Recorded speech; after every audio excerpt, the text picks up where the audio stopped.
Welcome to We're Not Critics. I'm not really tall, even though people who watch our videos think I am. I'm your co-host, Melanie. This is AJ, and today we are reviewing a reality show, The Golden Bachelor on ABC, and we're watching it on Hulu. We don't watch The Bachelor. No, okay. Get that out of the way I have now. to take a drink of water. My throat's really scratchy. I had a lot of coffee today, and that dries my voice out. I should know better. So I have never watched an episode of The Bachelor. I don't like those types of shows. I kind of have this moral, ethical thing with it. Like, these people get crazed about wanting to marry a person they've barely met, and that creeps me out. Yeah, I mean, it should.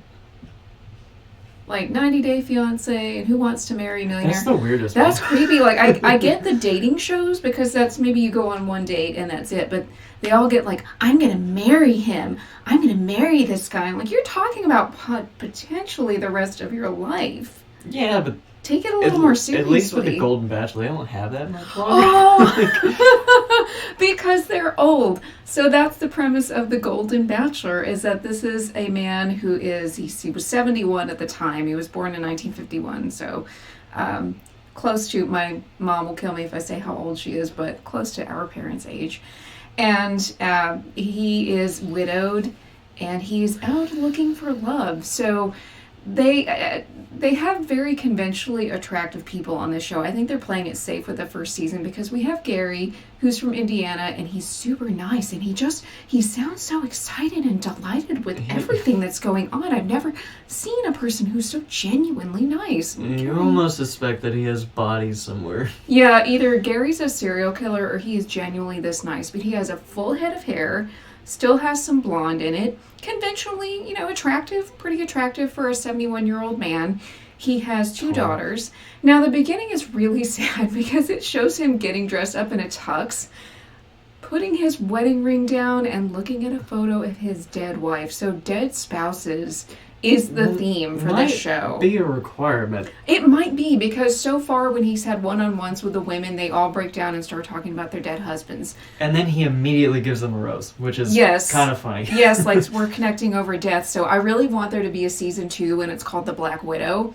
And it's a woman, and then she has all these old men trying to date her. But, so I guess they had to go with wholesome and conventionally attractive because they couldn't have like Robert De Niro from Dirty Grandpa. Jason, what's wrong with... I want to fuck. Oh, my God. For the first time in 40 years, I'm single, and I want to fuck. Ugh. I want to fuck until my dick falls off. I want to fuck a horse, and I want to drink its blood. I want to fuck. No, He'd want all the young women anyway. So we have Gary. Oh, well, we have the reverse of that, possibly. We have a young man that might be taking away the not chosen. Oh, yeah, Jesse Palmer, who I don't know who he is, but maybe he's from the Bachelor franchise, and they always show their ages. So he's 44, like me, and he's got some silver tinsel in his hair, just like me. And he's kind of flirty with all the women, so we think maybe he takes away the women who don't get a rose and like give them some younger man love. I'm probably totally wrong, but I want it to be real. So, or maybe someone needs to write a film where this is the guy that he's the host, and he seems real nice and chipper, and he does that every time these old ladies like flirt with him, even though they're going for Gary, but really he's just like, oh yeah, man, as soon as I take him off set, he's like, you remind me of my mom. All right, so we're going to talk about episodes 1 and 2 in this episode of our show. So and to top off the opening, there's a Cat Stevens song. So at least the music, we've got these boomers on here, the music is going to be good. And he tells this horrible, tragic story. His wife just retired. They bought this nice lake house, and like a month later, she dies from a rabid bacterial infection. Yeah. It was really sad. So it was like the beginning of Up. It was just, yes, God. Yeah, it was. Putting on his hearing aids when he's talking about it. And it's so it's just, he's so adorable. He's so cute. And so then the first episode is basically him meeting all these women. And so they cram all these women into the car. And another thing about the women on this show is, I think they're playing it safe with season 1 because they're all pretty conventionally attractive. A lot of them are thin.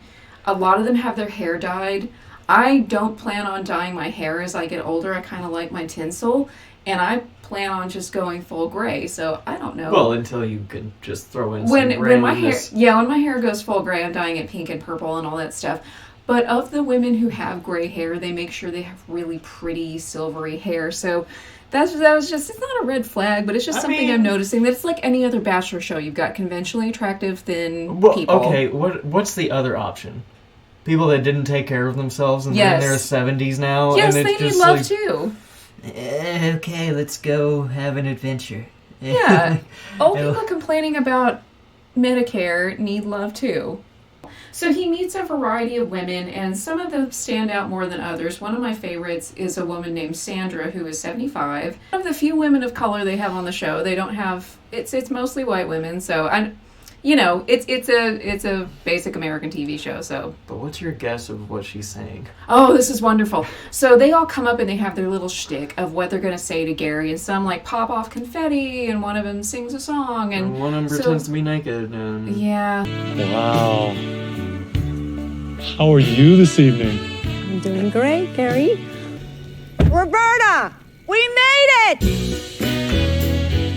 Good evening. Good evening. Hi, Gary.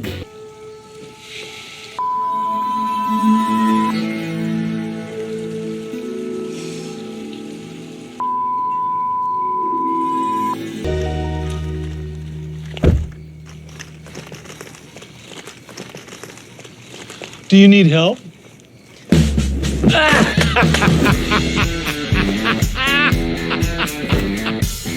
Do I look like I need help? You don't look like you need help at all. Hi, Gary. So Sandra walks up and she says, you know, when I'm having a stressful moment, I get really zen and I take a deep breath. And she takes a deep breath and she just lets out a stream of curse words. It's all bleeped, but we're trying to guess what she's saying. ABC needs to release the unedited. Yeah, we've been watching the unedited Hell's Kitchen, and my God, Gordon even used the C word at some point.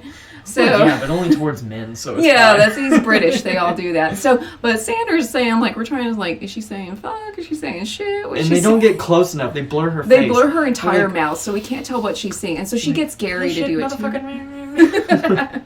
So she's very memorable.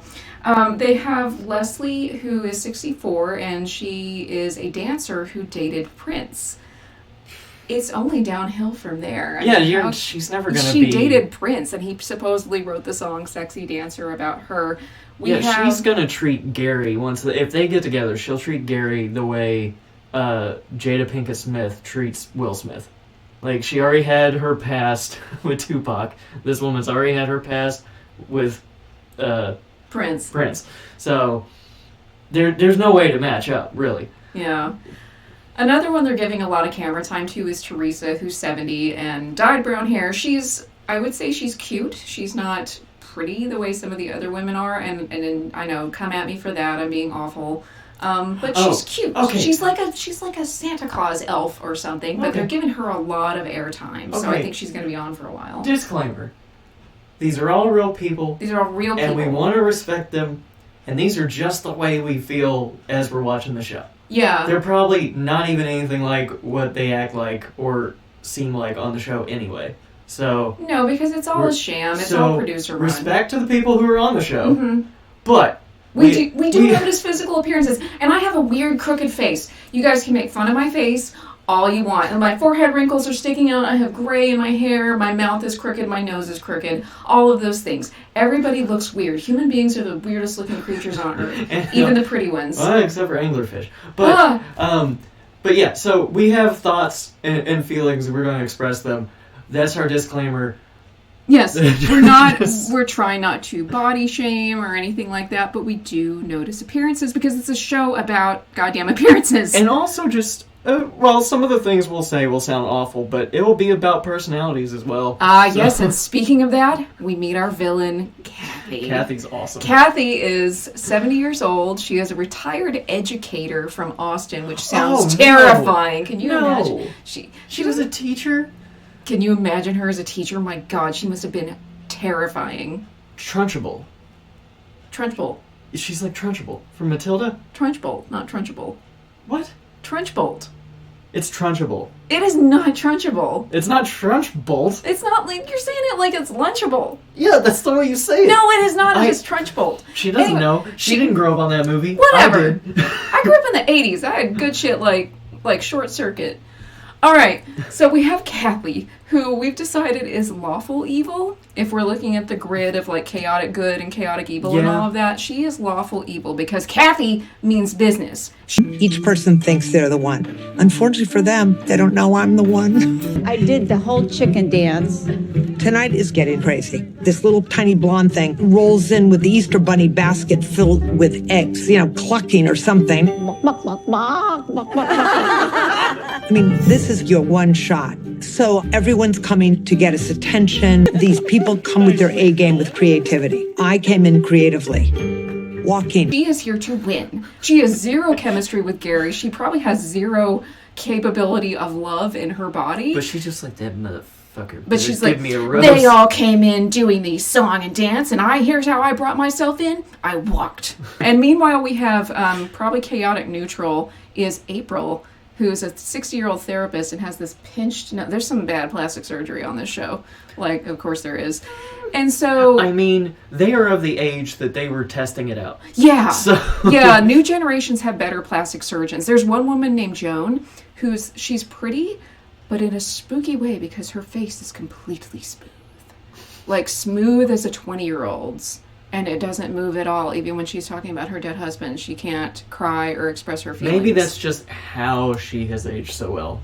She didn't move her face for the last 40 years. Maybe that's all natural. Yeah, she's just like, I'm going to show no emotion and get no wrinkles. So anyway, we have Kathy, who is our favorite. She's a monster. She is our favorite character. For the sake of a TV show, not for... Oh, Gary needs to stay away. She'll stab him in the heart. I don't even know why. Okay, we have a thought that maybe, okay, I don't like to believe the producers are this much involved. I know they're overly involved. Oh, they're overly involved. They're overly involved in general. They make suggestions and they force people to feel a certain way and they like put them in weird circumstances to like force a thing.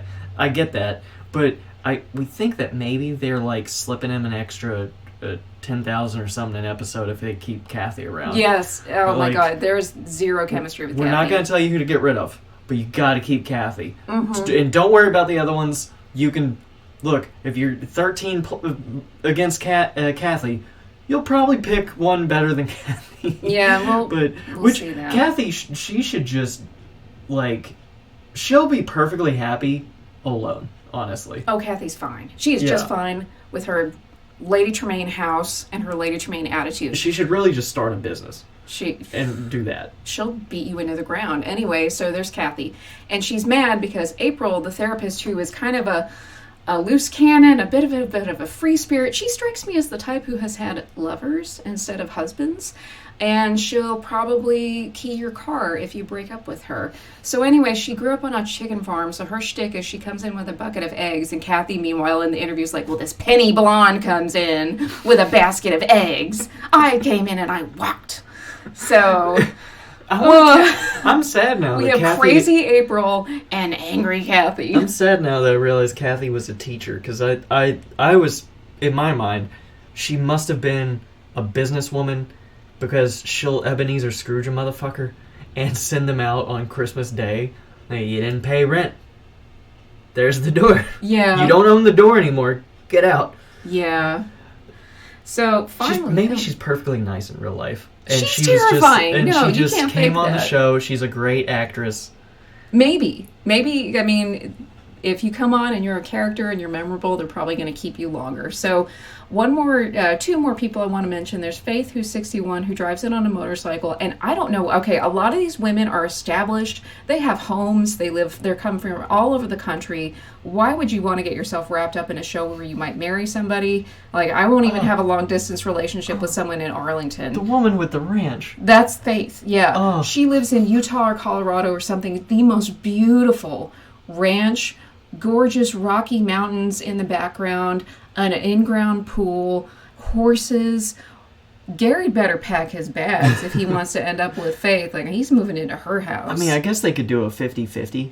Maybe. Like half the year spend time there and half the year. I think Faith, I don't know if Faith still works, but Gary's retired, so he can do He's what like he in wants. Indiana, right? Yeah. And where's Faith? I can't remember if it's like Utah or one of the western states. Utah, Colorado, one of those really beautiful mountainous states. They'll Faith in... Or Montana, I don't know. They'll Faith in winter, and they'll Gary in summer. Yeah, okay. Perfect. Okay, Faith, Gary, we've got it all worked out for you. And she sang him a song, and I think she got the first impression rose. Now, my favorite person who showed up in episode 1 was Conchetta, also known as Chippy. She's 84 years old, and she's Jimmy Kimmel's aunt. Yeah. Are we there? Yeah? Yeah. I'll see you in hell. Hello? Are you coming with me? Am I by myself? Are you the unluckiest guy in the world or what? No, I am not. How are you this evening? I'm great. How are you? I'm good. Good. You must be lying about your age. No?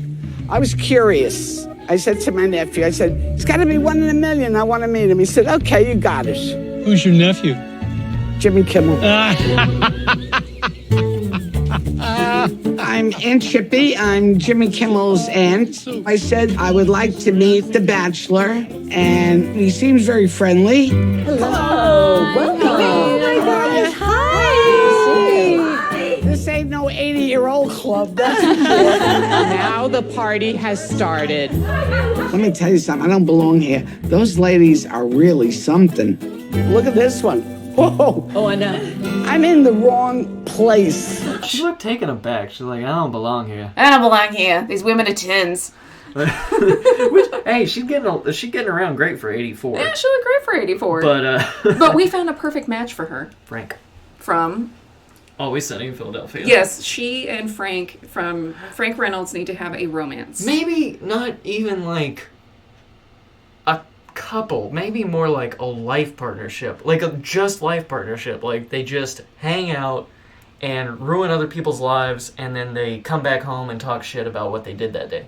Oh, I aspire for... That's hashtag relationship goals. Like into the end of existence. Like Frank can keep his whores. And, and Cherta Pour some out for Roxy. can have like a pool boy or something. I don't know. She was making some eyes at Jesse, the host. Yeah, see? Jesse. 40 years her junior. Yeah, Jesse's picking up whatever they're laying down. So, okay, something I like about this show, even though it's contrived, even though it's mostly conventionally thin white people on it, is that I felt very inspired watching the first episode because I am becoming a woman of age. I'm 44 years old, and therefore society forgot me 10 years ago. But I found it inspiring that you can be pretty and sexy and vivacious and live your life and be confident and all of that into your 60s and 70s and 80s. So I'm going to kick ass in the second half of my life. I just like that everybody's like reasonably nice. Yeah, that's my high point. I don't think we're gonna see the cat fight stuff that we see with younger women. Crying. Yeah, the promos show a lot of crying, and Kathy is comforting one woman, but she's like, yes, let me lap up your tears. Like, I know it's not going to happen, but for my headcanon, she created whatever situation this woman's crying about. I'm going to guess while so. Patting her on the back. Yeah, so we get to the rose ceremony, which apparently those take hours and hours and hours from what I've heard. And so, unfortunately, Gary got rid of the prettiest woman there. I can't remember her name, but there was an Indian woman who said, she said, my daughter says you're lit. And she was beautiful. I am Marina. How are you, Gary? Marina, it's a pleasure. And Yeah, she was rocking some gray. She was really pretty. I don't know if he even got a chance to get to know her. And she was nice and calm. She probably cooks delicious food. Yeah. Like, okay, I can't remember the woman's name who looks like Kris Jenner. But Susan? Italian woman? He's got to keep her around for a while. Yeah. Just for the food. Yeah, we'll get to her in episode 2. So, gets rid of some women, some we don't remember. Kathy's just like, he's got to give me a rose. And April's like, I'll kill him if he doesn't give me a rose. And Kathy's just like, I will meet my goal, goddammit. And I'll get a rose. And Kathy gets a rose. And then we get a promo for the second episode. And Gary is on a date with Teresa, which we'll get to that in a moment. And this is such a contrived line. She's just like, yeah, you know, you got to get along in life. And he's like, you don't stop believing. Yeah. And then Don't Stop Believing by Journey starts playing, and they dance. The awkwardness of it is, I accept it because they're old. And that sounds weird. But what I mean is, I feel like even though someone probably is whispering in his ear or something, someone's like Kathy, not Kathy, I keep wanting to talk about Kathy, Teresa seems like legitimately she's reacting to his line in real time without knowing what he's talking about, because she's like, oh yeah, like that song, that's really she seems genuinely like caught up in what he's saying, even if he is just feeding lines the producers gave him. I actually believe that in his mind he's just like, well, yeah, but that's sweet, so it's okay that I'm saying it is contrived. I wonder how many men they had to audition for the show, because Gary plays his role well. He is very personable, he's very nice, which I think some of that is his genuine personality, but whatever the producers and the directors are feeding him, he does it well. They're giving him just the right cocktail of, you know, arthritic medicine or whatever. And Viagra, I don't know. But when he has his one-on-one conversations with the women, which still seem very contrived to me, but he makes them feel important. He's a good listener. So again, maybe some of that's got to be his genuine personality, but it's also he's acting really well for the show. So they made a good pick with Gary. And then he gets a little bit of action every time he has. He loves to kiss. He makes out with a lot of women. Hey, this man has been waiting for years. I want to fuck. You know, he's catching up. I wonder how he does have 2 daughters and granddaughters, so I kind of wonder how they feel about watching their dad on the show. Gross. Don't stop believing.